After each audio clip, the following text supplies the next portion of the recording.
We're all searching for the universal formula to solve all problems. And unfortunately, life doesn't work that way.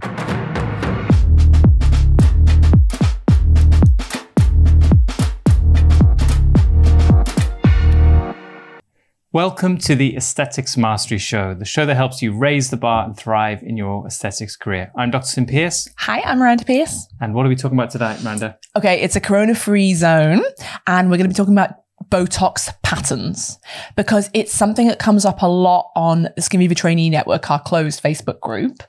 And I think people want there to be a rote way to learn it, but I don't think there is. So I want to dive into your brain and pull out the best way to do Botox. Yeah, I mean, absolutely right. You are completely right. And it's actually not just around Botox that we have this problem. This is how minds work in general, which is we're all searching for the universal formula to solve all problems. And unfortunately, life doesn't work that way. What you need are universal principles to adjust each problem really uniquely. So this is what you realize as you go forward. When I first started, I was just like everyone else. I want to know where to place the 5 injections so I can do the same on everyone and they'll all get the same lovely result. Just tell me. Yeah. And unfortunately, you soon discover that there might be an average face that you can actually get away with. Like if you treat only average faces, there is actually a universal formula. But unfortunately, your formula will completely fall apart as soon as you meet someone who's just a little bit either side of average, which is more than 50% of people probably. Yeah. Okay, let's dive in. So what's the crack with the licensed dose versus unlicensed dose? Yeah, so the license is actually a really good way of understanding what's actually going on in terms of average faces, because what the license is a pattern of injection that will suit the average face and give you a consistent result. It may not necessarily even be the best possible result for the average face, but it's a consistent result. They want to create consistent, predictable results so that they can say to the FDA, here's my product. This is what it does. We've tested it. 3% of people, it didn't do what we said. 97% of people did exactly what it said. So, and they'll look at that and say, that's a good ratio. You've got a good, nice result. We'll give you that license. And off you go, and you teach everyone to do the same injection pattern, because on 97% of people, or whatever it is, you will get the result that your product is saying it will provide. This FDA approval, the licensing dose, have they been conservative? No, well, possibly they've been generous too, because it means you use more of their product. Right. So it's because actually that's something we should talk about with the forehead, which is I think the forehead Botox dose is actually relatively high compared with what I use. I can get really good, and I have been for 10, 11 years now, 12 years. I've been getting really good results using less than what the licensed dose says that you should use. So that's worth knowing, because really what we want is to be able to operate in our clinic well and safely. We don't necessarily have to use what the product says. And probably the license says up to 20 units, I would have thought anyway. But the way that you're taught is 5 injections of 4 units, which is 20 in each area. So when do we differ from the licensed dose? So it's important to know that the licensed dose is quite specific for what it's for. So it will say to soften lines and wrinkles. What it doesn't say is to also lift the eyebrow slightly, or to avoid making the cheek look a bit saggy. It's all sorts of things that are nuanced on either side of the licensed dose that are worth knowing about. So I would say the average client that I treat actually doesn't get exactly the license, but we're pretty close to it. So I'm in the same ballpark, but there are little adjustments I make to make sure that the individual gets the best result possible, because the license is really for the average of individuals, and each person that you see is actually a unique individual. So it's like so many things, like even seat belts are a good example. They're actually built, it's kind of one of these things that's used to illustrate systemic sexism, if you believe in that. But it's that they're all built around the male crash test dummy. A 70-kilogram male is the physiological male, and for some reason they focus more on that, which means there are a lot of cases where it doesn't quite fit the individual. Really, if you were to have a really safe car, you'd have your seatbelt and your seat position adjusted by an expert and tested for each individual shape. Now, we can't do that manufacturing cars, but you can do that in your clinic with treatments. You should be adjusting your treatment strategy for the individual in front of you, not just giving a blanket same treatment for everyone. Okay. So what kind of things would adjust, what kind of factors and variables would make you adjust it? If you think about foreheads, they're probably the most variable area, and they're the most difficult area because unlike, treating with labella, you're just trying to freeze that muscle from working. They're basically, you've got 3 muscles. You basically relax all of them and that's all it takes to stop someone from frowning. With the forehead, it's really different because it's actually one of the muscles where we actually want to just treat partially some of the muscle and leave the other half of the muscle functioning in some way. So you need a little bit of muscle activity to support the eyebrows and give you some movement. If you get rid of all of it, you can get a brow ptosis.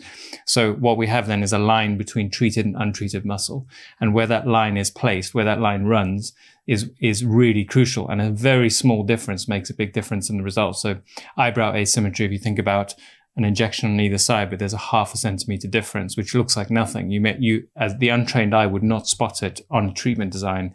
But what you get is the patient coming back 3 weeks later saying, look, when I raise my eyebrow, one goes up 1 centimeter more than the other one, which is crucial. Like, that's a really obvious difference. You need to be able to make these little adjustments in order to accommodate for individuals' faces. If you look at the licenses, there are 2 licenses for the forehead. There's one for Botox and one for Botox, and the Botox one in particular is quite heavy in terms of dosages. So you're putting 4 units in 5 different places.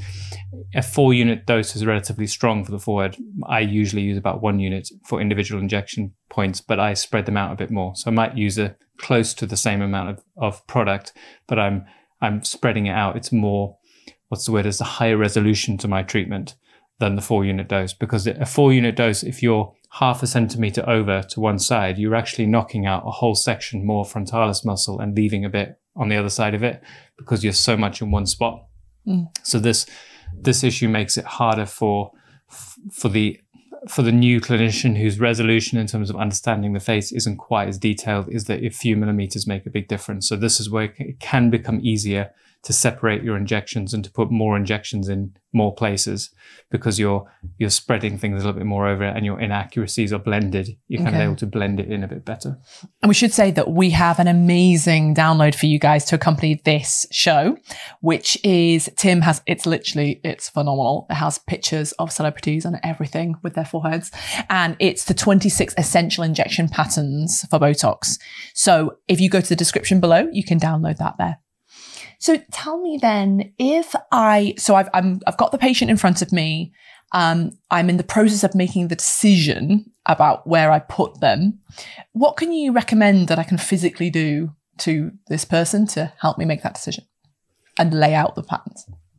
Well, you need to, first of all, starts with the history. What does the patient actually want? Everything we always say, the real transformation is a psychological transformation for the patient. So that means, what is their story? What do they want you to achieve? Now, with that will come something like, I feel tired all the time. Even though I'm not tired, I look tired. Then you're obviously more likely to need an eyebrow lift. So an eyebrow lift is immediately changing your injection strategy from removing lines and wrinkles. Now, obviously, too much of an eyebrow lift might cause lines that make them unhappy. So you're immediately in this whole world of nuance, right? As opposed to, here's my standard injection pattern. So then you need to start to apply certain principles to that patient, knowing what you know about the product characteristics and knowing what you know about their anatomy and the interaction between the two, because really what we're talking about is an interaction between Botox and the anatomical picture. You need to vary what you understand so that it, as close as possible, matches that patient. So I'll give you an example of one of the foundation principles would be, how far does the product spread for each injection? So most people would say around 1.5 to 2 centimeters in the forehead, you'll get spread around the point. So that immediately tells you where you need to place product in order to relax the muscle. The next question would be, how much of that muscle do you actually want to relax? Because we need to leave some muscle functioning so that you don't get a brow ptosis. You need to leave even more muscle functioning if you want an eyebrow lift.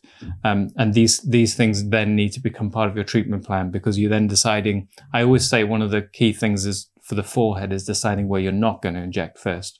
Because once you know where you're not going to inject, it's actually quite easy to do your treatment plan. You then fill the area that you know you want to relax with product that fills about 1 to 2 centimeters per position. And you can kind of think of it, the area that you do want to relax, almost like it's like a little glass that you want to fill with marbles. Each marble is 1.5 to 2 centimeters, and you're basically filling that and leaving the rest untreated. And that's quite a good way of breaking the stages down. What makes it a lot easier is if you decide to plan plan a journey. So I'm going to relax this section first, make sure they don't get a brow drop, and then add a bit more, for example, is a better way of doing it than saying, I really don't want a Spock brow, so I'm going to put a little bit of Botox above your eyebrow, above everyone's eyebrow, because what you get instead of, you will avoid all the Spock brows, but you'll also get a percentage of people who get a brow ptosis that wouldn't have had that. And you're a bit more stuck with a brow ptosis than you are with a Spock brow, because a Spock brow you can soften 2 weeks later. So think of it as a journey, and we're trying to find the safest journey from A to B. We're not trying to get there in one go, especially with a new client. Once you know their face, then you can repeat. You can do the same each time, but you just don't want to try and do it too quickly and end up with a side effect that you could easily have avoided if you'd taken a safer journey. Do you, how would you mark up? What do you do for Botox? Yeah, so first thing, have a look at their face. Ask them to move in all the muscles around the area that might be treated. So not just the area they want to treat. Ask them to do frown, raise eyebrows up, smile. Why? So that you can see the interaction between the muscles. I'll give you one example, which is the Orbicularis Oculi muscle. If that's really strong and you overtreat the forehead, it's quite likely to contribute to a ptosis. So it'll actually pull the eyebrows down. I learned this early on with someone who was actually very afraid of looking overtreated. So we went really low dose in the forehead, only 4 units, which is nothing. Like the licensed dose is 20. And she got a brow ptosis and I couldn't believe it. When I went to go and examine her afterwards, this is my learning experience, and she smiled, I realized why. She had really strong Orbicularis Oculi muscles. So the balance between the lifting force, the frontalis muscle, and the depressing force, which is mainly Orbicularis Oculi, was basically slanted in the way of down. So she got a brow ptosis with a low dose because her downward muscles were very strong. So as soon as you know the balance between the muscles, you can start to vary your treatment to make sure that you're maintaining harmony. So how would you go about marking up? So marking up is a process of combining the history and examination. You want to be remembering what they've told you about what they actually want, and then applying that to the anatomy in front of you. So I would like an eyebrow lift. You then start out by marking out the risky areas. So where do you not want to inject for all the areas? We want to leave, for example, 1.5 to 2 centimeters from the orbital rim. And then you want to mark out the areas that might cause a brow ptosis. So there's a central component of your forehead that might cause a drop if you inject in it. There's the more lateral component. If you want an eyebrow lift, you need to leave the lateral muscle untreated. So we're first deciding where we don't want to inject. Then we're relating that to the history, the actual result the patient wants, and you're trying to design a treatment that will relax exactly the right amount of muscle to get the treatment that you want with minimal risk and leaving room for a potential follow-up. What about different sized foreheads? I have quite a big forehead. What about people who have big and small? Yeah, well, we were talking about this. For some reason, people tend to notice forehead. I know you're saying, I can never remember which is which. Ant Deck off of Ant and Deck. Yeah, Deck's got a big forehead. Yeah, you could remember. No, it's Ant. It's Ant. Sorry. Exactly. It's hard. It's impossible. No. They're both foreheads all men's forehead get bigger as they lose hair as well as they recede. But certainly, which one is it? Deck. Deck is... No, Ant. Ant. Ant has famously got a big forehead, and you could compare him to, who's the other celebrity with a small forehead we were talking about? Small forehead? Yeah. Zayn Malik off of One Direction. Yeah. So if you just look at their two foreheads, I'm sure David will get these two up together. So you can look at those two faces and see that you can't treat them the same. One has got a lot more floor space, so to speak, a bigger deck. Bigger Ant. A bigger Ant. And you're going to have to use if you think the product spreads 1.5 centimeters or so, you're going to need more to cover the same area. Right. So this immediately changes things. And this is why forwards are quite a good example of why you can't use a standard formula, because there's such huge variation. Well, I'm sure David will show a few more pictures of some varieties of forehead. That's just a barn door clear indication that you need to be nuanced in your treatment. But yeah, that's the key thing. You need more in bigger foreheads and bigger muscles. The other interesting thing about men is they tend to have a different shape frontalis, and they often have a muscle that goes much higher up. So if you often get this in the beginning when people first start practicing, as they mainly see women, because 90% of the market is women, and they will leave the upper triangle, and then men get these little horns that come out, and you end up having to follow more of them up, and they're a little bit grumpy when they come back because they've had these weird pulls at the top. Yeah, okay. So jumping off that then, follow-ups. Tell us your thoughts about let's take it from this angle. How can you learn from your follow-ups? If you in the habit, as I train all our training studios, of taking a picture of your treatment plan before you do the treatment, so mark out then take a picture, then do the treatment. When they come back, you've got a beautiful way of finding out exactly what 1 unit or 4 units does in their face. And that will give you the ability to make adjustments and to learn really quickly exactly the interaction between what you're doing and the result. Because the hardest thing about Botox is that you don't get the result straight away. So dermal filler, you inject, you get the result you want, or you don't get the result, and then you try again. With Botox, there's a 2-week lag time. So you've got to do something, then see what happens, and then learn from it. And the learning process is 100 times harder if you don't know exactly what you did. So take a picture, then compare the result, and then you can also then combine the two together. So you end up with 2 treatment plans that you combine into one, because your follow-up plus your original treatment is basically one treatment plan. And that can reduce your follow-up rates, saves you time in your clinic. You should be able to get your follow-up rate right down to like 10 to 15%. Yeah, it's interesting. I've seen a few different clinicians describe this in different ways. One of our clinicians, I remember when she came on board with us at Skin Viva, she was a bit like, dudes, you're doing a lot of follow-ups. Do you really need to be doing this? Are you being too cautious in the first go? But then I have heard other clinicians, and I'm sure a drug rep said to me once, oh, follow-ups are good because you get an opportunity to kind of bond with the client more, and you can maybe, talk about other treatments and stuff. What do you think about follow-ups? Well, it depends how you look at it. From a purely business perspective, follow-ups are footfall, and people coming back to your clinic to see you again. You're kind of indoctrinating people into visiting you frequently. On the other side of that, no one wants to waste their time, and if you're coming back repeatedly and not getting anything for it, most clients will just stop coming back for the follow-up unless they get value from it. There are other clients who don't need a follow-up, who get habitualized into it and will come up no matter what. No matter how much you tweak the first treatment, they always come back. And there's also a compulsion on clinics to validate their effort that they've gone through and just do a little tweak. And you can train people to come back, and there's ultimately very little value in it. So talk to me about the crow's feet. So crow's feet, otherwise called lateral canthal lines, are the lines that come off laterally to your eye, and they are associated with smiling, but obviously they're aging as well. So we need to sometimes treat them in certain patients, and it should improve fine lines around the eyes.